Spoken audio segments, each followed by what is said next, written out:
Yuan covers China and its foreign relations for the New York Times, and she joined us from New York. Welcome to the program.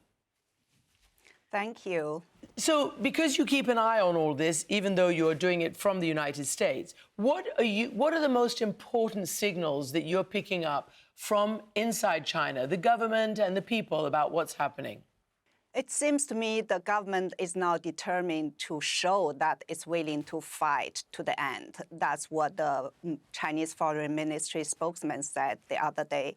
And on the Chinese internet, a lot of nationalistic bloggers are saying, the U.S. has declared a war on China, and they are talking about, we are willing to fight to the end as well. And it's a lot of things are going on. But interestingly, last night, while I was scrolling on the Chinese social media Weibo, and there's a hashtag saying like America is going to impose 104% tariffs on China, and all of a sudden that hashtag disappeared.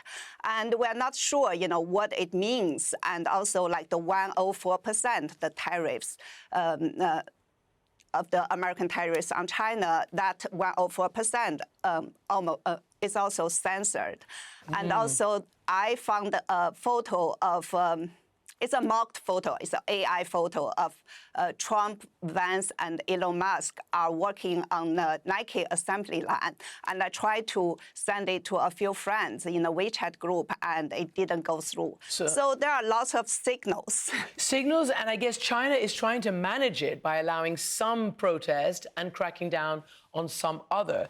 Do you think it's strange that China is now claiming to be the rule follower and accusing the United States of being the rule breaker, when certainly the West has a lot of issues, obviously, with China's sometimes often unfair trade practices and its IP practices?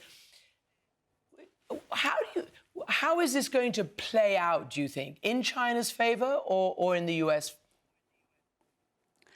I think it's very hard to say. I'm trying to talk to some Chinese experts, and they're like, I really don't know how it's going to play out. I don't really want to talk about it too much. And it's, it's definitely a game of chicken, right? It's the U.S. is, Trump is not backing down, and he's saying like, be cool. And China is like, we will retaliate if you impose more.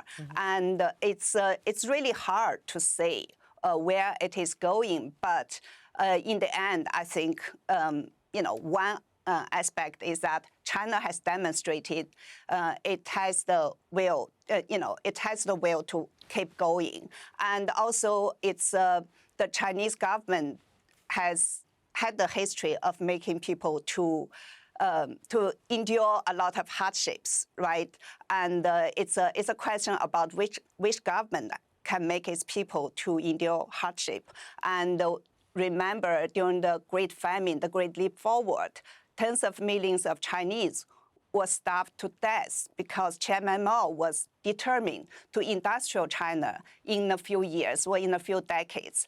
And, and then in the Cultural Revolution, and Chairman Mao also, millions of people died because Chairman Mao was trying to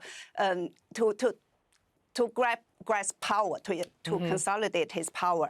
And also, in the past few years, China's economy has been in trouble, and the youth unemployment rate has been very high. And Xi Jinping told the young people, you should eat bitterness, you should deal with it. And I think in terms of like the government's will to make its people to go through a lot of difficulties, I don't think the U.S. government can beat the Chinese government.